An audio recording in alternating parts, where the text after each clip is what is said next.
찬송가 279장입니다.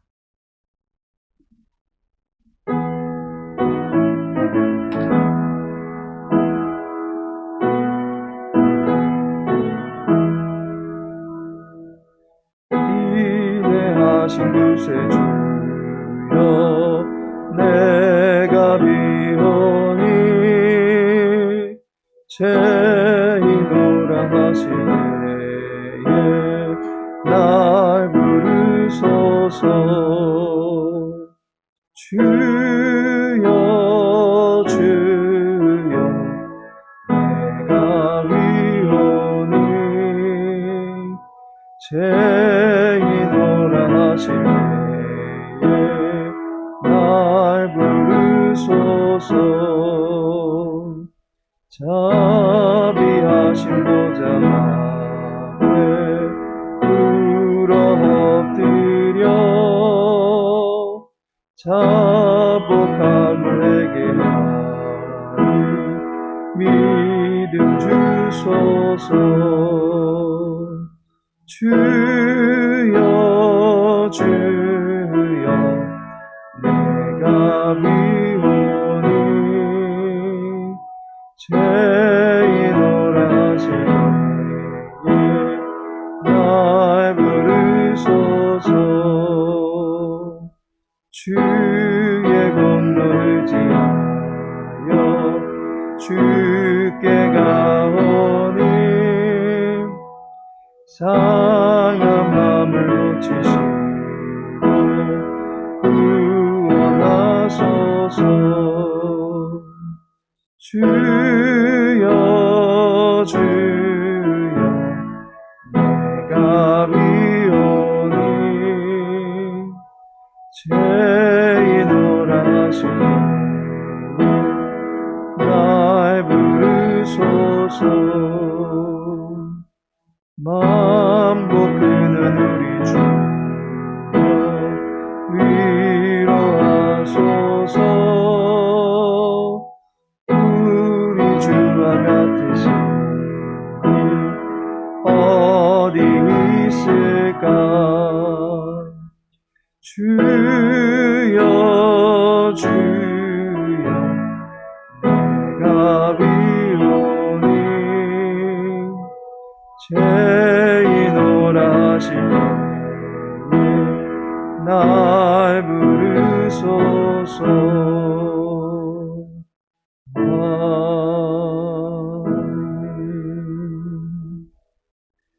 열왕기상 19장입니다.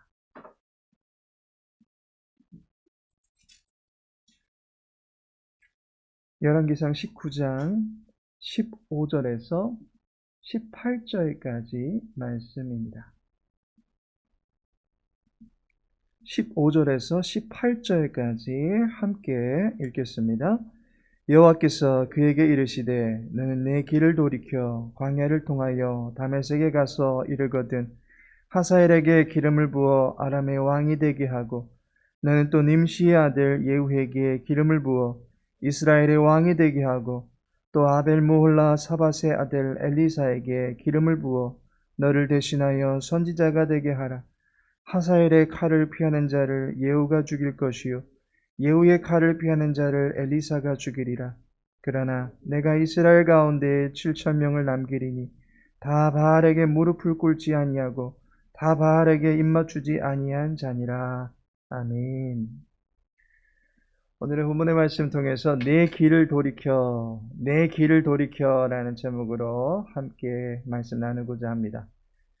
엘리야는 세미한 소리 속에서 여호와의 음성을 듣게 됩니다. 어찌하여 여기 있느냐라고 하시는 여호와의 말씀을 듣고 결국 엘리야는 왔던 길로 다시 돌아가게 됩니다. 본문 15절을 보니 여호와께서 그에게 이르시되 너는 내 길을 돌이켜 광야를 통하여 다메섹에 가서 라고 말하고 있습니다. 여호와 앞에 기고만장했던 엘리야는 그새 꼬리를 내리고 다시 돌이켜서 지나온 길을 가야만 했습니다. 엘리야가 있어야 될 자리는 이스라엘을 고발하는 자리, 또한 자신의 수고와 의를 보상받고자 하는 자리가 아니었습니다. 그는 또다시 사역의 현장에 나가서 그곳에서 여호와의 뜻을 전하고 또한 그 뜻을 이루어갈 수 있는 사람들을 부르고 세우는 일을 계속해 나가야만 했던 것입니다. 그것이 선지자입니다. 숨어 있는 사람이 선지자가 아닙니다. 선지, 곧 만인들 앞에서 알고 있는 바를 전해야 되는 사명을 지닌 사람이 선지자입니다. 여호와께서는 엘리야가 자기 의에 심취해서 안주하지 않게 하십니다. 그리고 다시 이스라엘의 등불을 밝혀갈 수 있는 새로운 인물들을 세울 수 있도록 사명을 부여하십니다. 이 일을 통해서 여호와 하나님의 새로운 역사가 이스라엘 위에 펼쳐지게 됩니다. 여호와 하나님께서 준비하고 계신 개혁이 본문에 나타나고 있습니다. 그 첫 번째가 외교적 개혁을 준비하고 계십니다. 15절에 보니 다메섹에 가서 이르거든 하사엘에게 기름을 부어 아람의 왕이 되게 하고 라고 말씀하고 있습니다. 하사엘은 열왕기하 8장에 가면 등장하게 되는 인물입니다. 그는 열왕기상 20장에 나오는 아람의 왕 베나닷의 뒤를 잇는 왕으로 나타납니다. 그런데 그가 왕위에 등극하는 방법이 암살입니다. 다시 말해서 불의한 방식으로 왕의 자리를 꿰차는 그의 행적은 결코 선한 행적을 나타내지 않습니다. 그가 이스라엘에게 있어서 어떤 존재인지는 열왕기하 13장 22절에 나옵니다. 여호아하스 왕의 시대에 아람 왕 하사엘이 항상 이스라엘을 학대하였으나 라고 말하고 있습니다. 약 42년간의 긴 통치 기간 동안 이스라엘을 힘들게 했던 아람의 왕으로 하사엘은 그 악명을 떨치게 됩니다. 이스라엘에게 있어서는 보이지 않는 가시같이 귀찮고 힘들고 끈질긴 악연을 이어가는 인물이 하사엘입니다.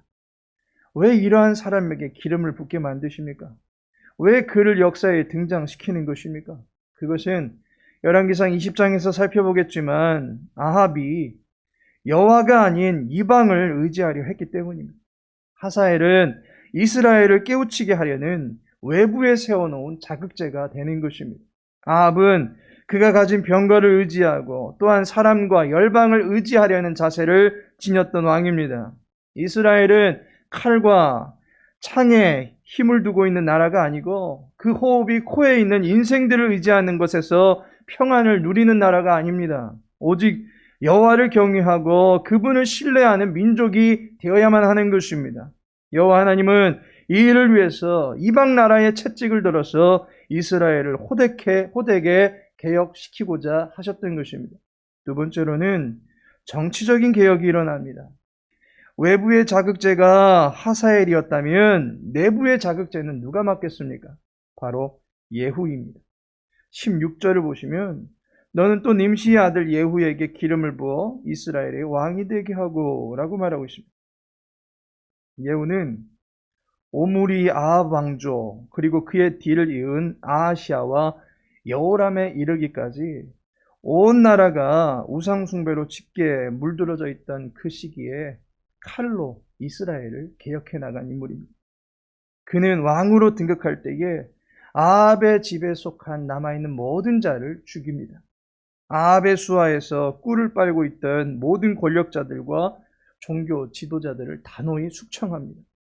엘리야를 두렵게 만들었던 이세벨도 바로 그의 칼에 의해서 죽임을 당할 정도로 그는 무장된 용사였던 것입니다. 여호와 하나님께서는 예후의 가문을 4대나 들어서서 이스라엘을 개혁해 나갈 수 있는 기회를 그 가문에 허락해 주십니다. 하나님께서는 이처럼 힘 있는 자를 들어서 강력한 개혁을 시행해 나가시기도 하시는 것입니다. 마지막으로 신앙적인 개혁을 하나님께서는 준비하신다라고 하는 것입니다. 16절을 보시면 또 아벨무올라 사밧의 아들 엘리사에게 기름을 부어 너를 대신하여 선지자가 되게 하라라고 말씀합니다. 여호와 하나님은 힘으로 이루어지는 개혁만 하신 것이 아닙니다. 이 개혁의 근본 목적은 이스라엘이 여호와를 경외하고 여호와의 백성으로서의 거룩한 신분을 갖출 수 있게 하는 것입니다. 여호와 중심으로 돌아서는 민족이 되고 여호와를 의지하게 하려는 신앙의 개혁에 힘쓰고 있다라고 하는 것을 보게 됩니다. 그리하여 엘리야를 이어서 엘리사라고 하는 또 하나의 엄청난 선지자를 준비시키고 계십니다. 여호와 하나님께서 신앙의 개혁에 얼마나 많은 관심을 기울이고 계시는지 18절에서 신앙의 개혁을 통한 결과를 소개합니다. 그러나 내가 이스라엘 가운데 7천 명을 남기리니 다 바알에게 무릎을 꿇지 아니하고 다 바알에게 입맞추지 아니한 자니라 라고 말씀합니다. 7천 명은 문자 그대로 7천 명일 수도 있습니다. 동시에 숫자가 가지고 있는 의미를 따져볼 때에 엄청난 수가 이스라엘 내에서 여호와를 따르게 될 것임을 말씀해 주고 있습니다. 곧 하사엘과 예후를 통해서 대대적인 개혁이 일어날 것이지만 그러한 힘의 개혁과 함께 수많은 언약 백성들이 그 땅에서 일어나는 신앙의 개혁도 일어나게 될 것이다 라고 말씀해 주시는 것입니다. 하나님께서 사랑하시는 성도 여러분, 본문의 말씀을 통해서 볼 때 여호와께서 참 크신 분이시다라고 하는 것을 다시 한번 깨닫게 됩니다. 오므리 왕은 당시로서는 아수르에도 명성을 떨칠 정도로 큰 인물이었습니다. 그리고 그의 아들 아합은 시돈과의 외교를 통해서 이스라엘을 국제화하는 일에 힘썼습니다. 이후로 아들의 손자에 걸쳐서 왕조를 이어갈 정도로 매우 강력한 어둠의 왕조를 만들어낸 가문입니다. 불과 같은 선지자도 하루아침에 꼬리를 내리고 도망치게 만들 정도의 폐역과 폭력을 일삼은 왕조입니다. 21장의 나봇의 포도원에서도 보겠지만 자기의 목적을 위해서라면 거짓을 일삼고 사람을 죽이고 신앙의 탈을 쓰고 사람들을 미혹하기까지 합니다. 그야말로 총체적으로 사탄의 본좌, 악의 구렁텅이와 같은 처지로 이스라엘을 타락시켜 놓았습니다. 450명의 바알의 선지자가 죽어나가도 눈 하나 꿈쩍하지 아니하고 여호와를 두려워하지 아니하는 완악한 이세벨을 이스라엘의 음료로 삼고 악한 영은 사망의 따리를 틀고 있었습니다. 오늘날로 말하면 말세다, 말세라고 할 정도로 총체적인 타락의 도성이 되게 만들었습니다. 아합의 왕조는 너무나도 강력한 악의 본부였습니다. 그럼에도 불구하고 여호와 하나님은 그 나라를 외부에서 치고 내부에서 치고 또한 속에서부터 치는 대대적인 개혁을 통해서 이스라엘을 재련해 나가시는 것입니다.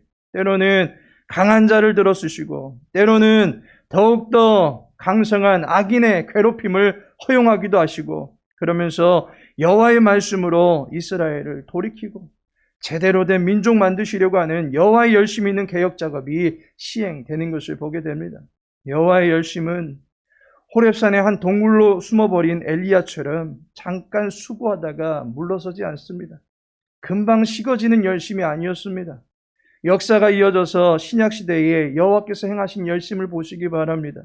로마서 3장 10절에서 의인은 없나니 하나도 없으며 라고 말씀하고 로마서 5장 14절에서는 그러나 아담으로부터 모세까지 아담의 범죄와 같은 죄를 짓지 아니한 자들까지도 사망이 왕노릇하였나니 라고 말씀하고 있습니다.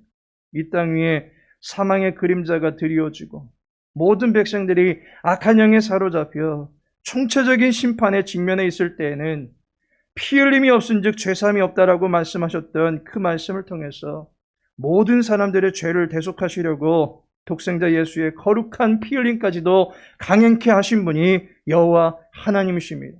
그로 인하여 세상을 이처럼 사랑하신다라고 하는 하나님의 마음을 온 세상이 알게 하십니다.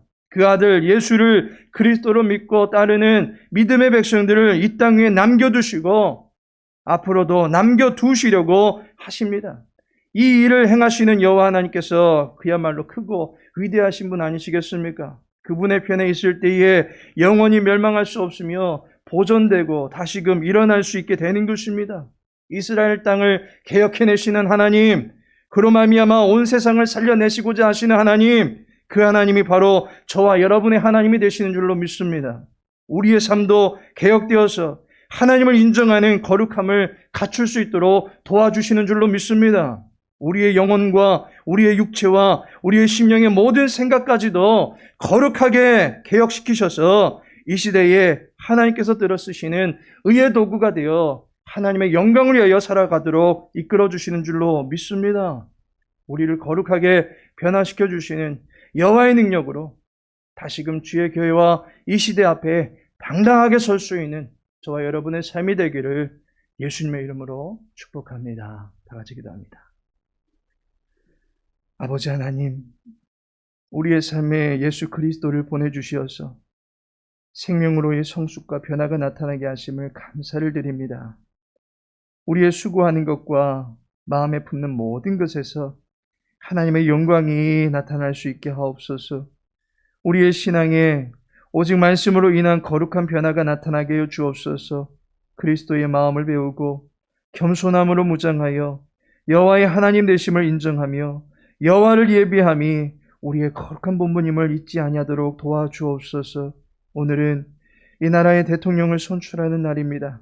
이 나라를 살리고자 하시는 하나님의 선하심이 나타나게 하시고 하늘의 뜻을 받들어 민생과 안보, 복지를 비롯한 여러 공약들을 성실하게 이행해 나갈 수 있도록 도와주옵소서. 약자가 위로받고 정직과 열심히 인정받는 사회로 이뤄가며 거룩과 공의를 세워가는 일에 힘써 일할 수 있는 지도자가 될 수 있도록 도와주옵소서. 저녁에 있을 3일 예배를 통해서 우리의 복의 근원이 되시는 예수 그리스도를 복음서를 통해서 만나 배울 수 있게 하옵소서. 사랑하는 주 백성들의 건강과 가정의 화목과 경제적인 안정을 주님께서 늘 일궈주시기를 간절히 소망하며 오늘 한날의 모든 삶을 주께 의탁할 때에 예수님의 이름으로 기도합니다.